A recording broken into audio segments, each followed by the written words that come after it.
can't see. It's so bright. Splash.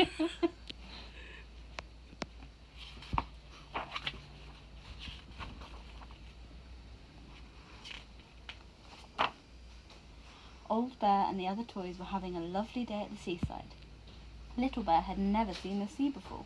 "It's bigger than the biggest bath," he cried as he chased a new beach ball in and out of the waves. "And I'll never run out of sand, even if I build 100 sand castles." Little Bear left his beach ball and began to dig with a spade. Rabbit soon joined in. "What are we making?" asked Rabbit from the bottom of the hole. "Well, it was meant to be a sand castle," said Little Bear, "but it seems to be going down instead of up." "It could be a boat," said Sailor. They pattered down the sides of the hole and found a plank of wood to make a seat. Jolly Tool fetched a long piece of driftwood for a mast. "What a lovely boat," said Bramwell Brown, as he brought them his red towel to use as a sail. "And it really moves," said Little Bear. "It can't really move," said Duck. "It's made out of sand." "Well, it's much nearer the sea than when we started," said Little Bear. "And it's not the boat that's moved," explained Sailor. "It's the sea. The tide has come in. It goes in and out every day to wash the beach clean." Little Bear suddenly remembered his new ball and ran to where he'd left it by the water.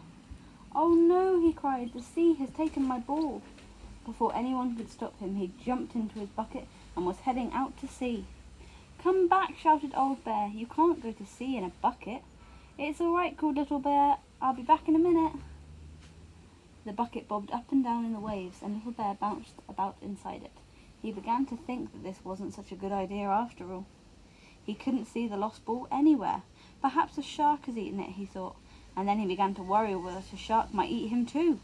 "I'm coming back," he called. But when he tried to paddle, he just went round and round in circles.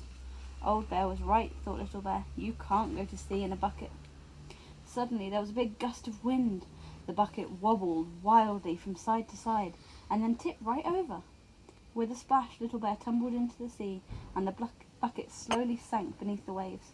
"Help!" gasped Little Bear, clinging to his spade to stay afloat. "Somebody help!"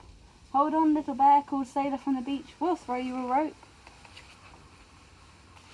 But at that moment they saw a fluffy white face pop out of the water right in front of Little Bear. It was a small furry creature wearing a string of seashells round its neck and its bucket on its head. "I believe this is yours," it said to Little Bear.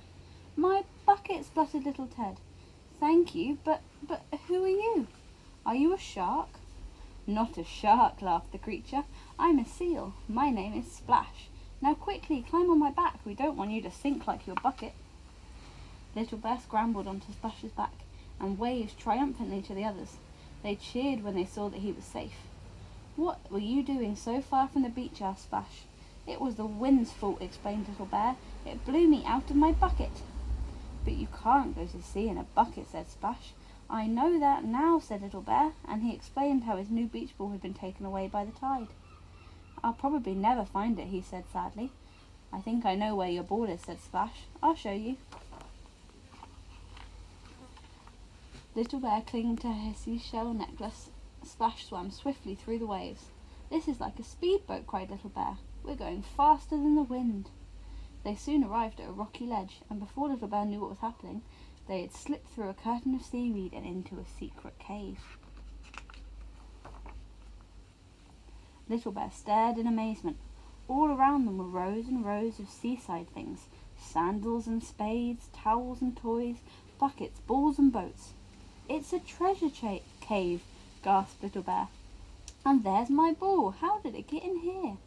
"I rescued it," said Splash. "I found all these things floating in the sea. The tide takes them from the beach, so I save them and bring them here." Splash hopped over to Little Bear's ball and bounced it down to where he was waiting. "Oh, thank you," cried Little Bear. "But what will you do with all the other things?" "I play with them for a while," explained Splash. "Then when no one's looking, I take them back to the beach." "But aren't you sorry not to have them any more?" asked Little Bear.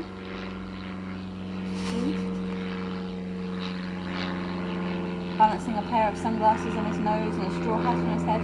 "Not really," laughed Splash. "There are always lots more lost things to be rescued." "I'd like to stay here forever," said Little Bear. "It's like a toy shop." "But your friends will be worried about you," said Splash. "I think I should take you back to the beach." Clutching his things, Little Bear climbed onto Splash's back.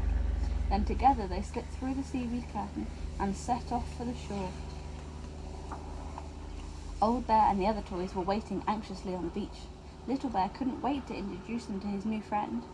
"Thank you, Splash," said Bramwell. "You saved Little Bear." "It was a pleasure," said Splash, "and it's been fun having someone new to play with." "You must see Splash's treasure cave," said Little Bear. "It's amazing." "Another time, perhaps," said Old Bear. "It's getting late and we really should be going home." "Can Splash come and live with us?" cried Little Bear. "I could make her a cave under my bed. She could swim in the bathtub." "It does sound fun," said Old Bear, "but Splash already has a home. She lives here by the sea." "And who would return all the lost things if I wasn't here?" laughed Splash. "But," he added kindly, "I have something you can take home with you, Little Bear." She took off her shell necklace and slipped it over Little Bear's head. "There," she said, "you can remember our seaside adventure every time you wear this. And come back soon, won't you?" "Oh, thank you," cried Little Bear. "I will." So funny.